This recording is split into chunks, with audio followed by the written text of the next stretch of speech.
Hello friends, मेरा नाम अतुल वर्मा है और मैं आज से अपना न्यू चैनल स्टार्ट करने जा रहा हूं अतुल क्लासेस के नाम से।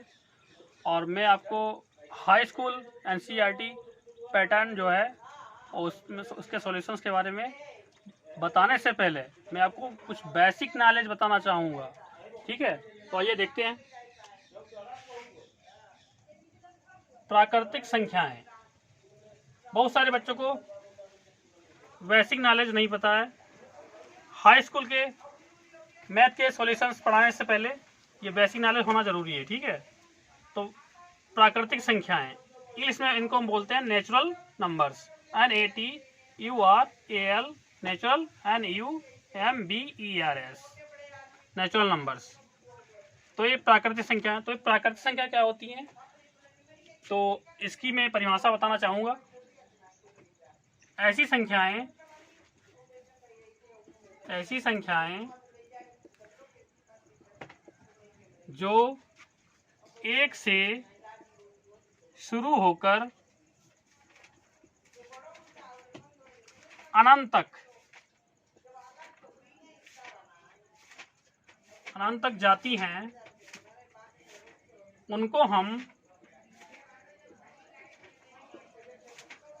उनको हम प्राकृतिक संख्याएं कहते हैं। प्राकृतिक संख्याएं कहते हैं। इसका मैं उदाहरण बताना चाहूंगा। उदाहरण में आप लिख सकते हैं, इसमें उदाहरण में 1, 2, 3 ... अनंत तक, ये अनंत तक जाती है, इसलिए हम इसको प्राकृतिक संख्याएं बोलते हैं। जो एक से शुरू होकर अनंत तक जाती हैं उनको हम क्या बोलते हैं, प्राकृतिक संख्याएं बोलते हैं। तो बच्चों आया समझ में? ठीक है, नेक्स्ट परिभाषा, पूर्ण संख्याएं। पूर्ण संख्याएं, तो पूर्ण संख्या की डिफिनेशन क्या होती है, तो आइए देखते हैं। इंग्लिश में हम इसको क्या बोलते हैं बच्चों, बताइए? Whole number. ठीक है, क्या बोलते हैं? Whole number. इंग्लिश में बोलते हैं whole number, WHOLE, whole, NUMBER, whole number. ठीक है, तो आइए देखते हैं इसकी डिफिनेशन क्या होती है। तो पूर्ण संख्याएं, ऐसी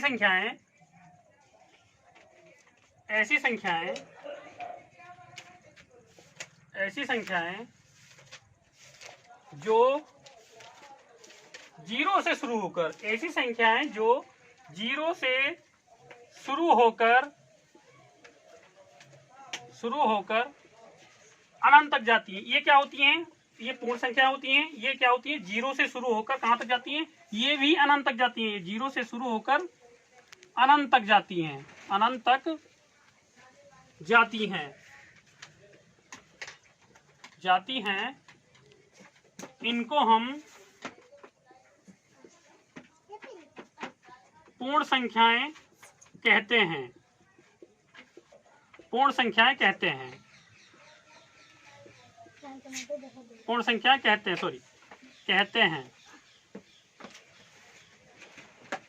उदाहरण में हम लिखेंगे इसको। हम उदाहरण इसका क्या हो जाएगा भाई? ये जीरो से शुरू होकर अनंत तक जाती हैं, तो इसमें जीरो से लिखेंगे हम 0, 1, 2, 3 ... कहां तक जाएंगी? ये इन्फिनिटी तक जाएंगी। कहां तक जाएंगी? इन्फिनिटी तक जाएंगी। ठीक है, नेक्स्ट परिभाषा जा रहे हैं।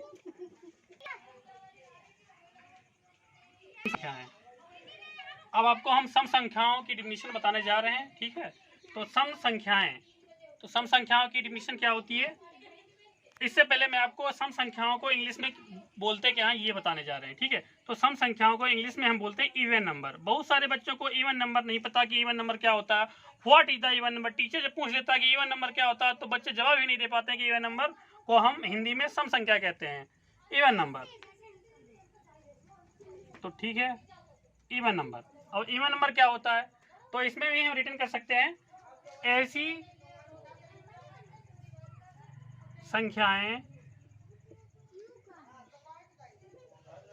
जो 2 से विभाजित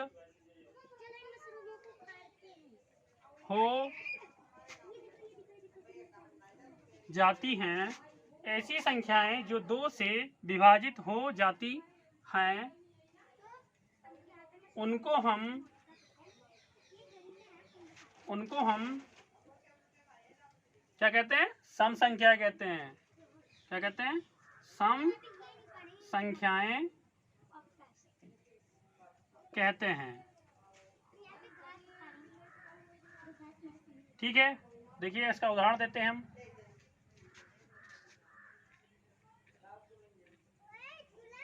उदाहरण, तो उदाहरण में क्या हम रिटर्न करेंगे? तो 2 से विभाजित होते हैं, यानी 2 से जो विभाजित होने वाली संख्या हैं उनको हम रिटर्न करते हैं उदाहरण में। 2, 4, 6, 8, 10 डॉट डॉट, ये भी कहाँ तक जाएंगी? ये भी इन्फिनिटी तक जाएंगी। तो बच्चों आए समझ में? ठीक है, अगली डेफिनेशन बताते हैं आप लोगों को विषम संख्याओं के बारे में। तो विषम संख्या क्या होती हैं ये भी आपको बताने जा रहे हैं। विषम संख्याएं, विषम संख्याएं इंग्लिश में इसको क्या बोलते हैं? Anybody know? विषम संख्याएं इंग्लिश में इसको बोलते हैं odd number. Okay, odd number.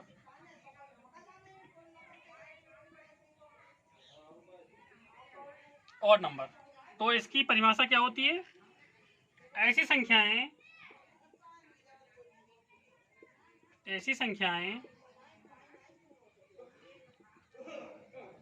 जो 2 से विभाजित, ऐसी संख्याएं जो 2 से विभाजित नहीं होती हैं,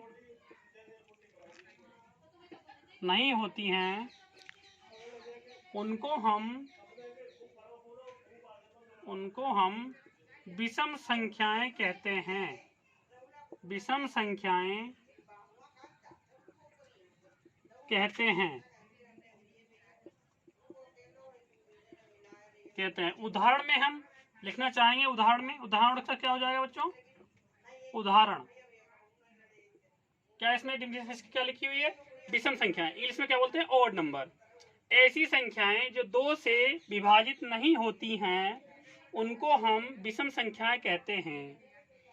ठीक है, उदाहरण में क्या लिखेंगे? 1, 3, 5, 7, 9, 11 कहाँ तक जाएंगी? ये भी इन्फिनिटी तक जाएंगी। ठीक है, तो बच्चों आया समझ में? भाज्य संख्या के बारे में। भाज्य संख्या क्या होती है? तो सबसे पहले मैं बताना चाहूँ इंग्लिश में इसको क्या बोलते हैं। बहुत सारे बच्चों को इंग्लिश में इसको पता नहीं है क्या बोलते हैं। इसको इंग्लिश में बोलते हैं कंपोजिट नंबर। तो आइए देखते हैं हिंदी में इसकी परिभाषा क्या होती है। ऐसी संख्याएं जो एक तथा स्वयं के अलावा अन्य संख्याओं से भी विभाजित हो जाती हैं भाज्य संख्या कहते हैं। उदाहरण में क्या लिखेंगे? 2, 4, 6, 8, 9, 10, 12 डॉट डॉट डॉट, यानी कहाँ तक जाएंगी? ये अनंत तक जाएंगी। ठीक है, तो ठीक है, अभाज्य संख्याओं के बारे में बताने जा रहे हैं। तो अभाज्य संख्याओं को इंग्लिश में बोलते हैं प्राइम नंबर। तो हिंदी में क्या इसकी परिभाषा होती है? ऐसी संख्याएं जो एक तथा स्वयं के अलावा अन्य संख्याओं से विभाजित नहीं होती हैं अभाज्य संख्या कहते हैं। उदाहरण में हम लिखेंगे 1, 3, 5, 7, 11, 13 डॉट डॉट, ये भी कहाँ तक जाएंगी? इन्फिनिटी तक जाएंगी, यानी अनंत तक जाएंगी। ठीक है।